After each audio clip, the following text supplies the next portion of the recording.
This is my new open box set for Facom R.400A VSE, which is like French for VDE or something. This is not their expert line. There's this cutter. It's a French Facom, not the Taiwanese one.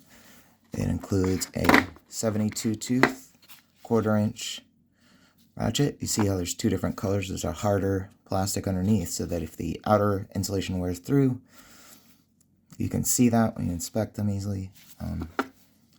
All the silicone, I believe it's silicone sleeving, overlaps. You get an extension.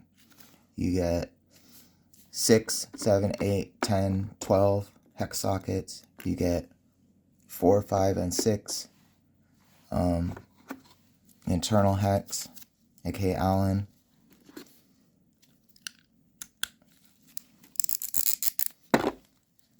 This is the switch. Street price on these sets, it's around 300 bucks. I paid less than half of that shipped off eBay.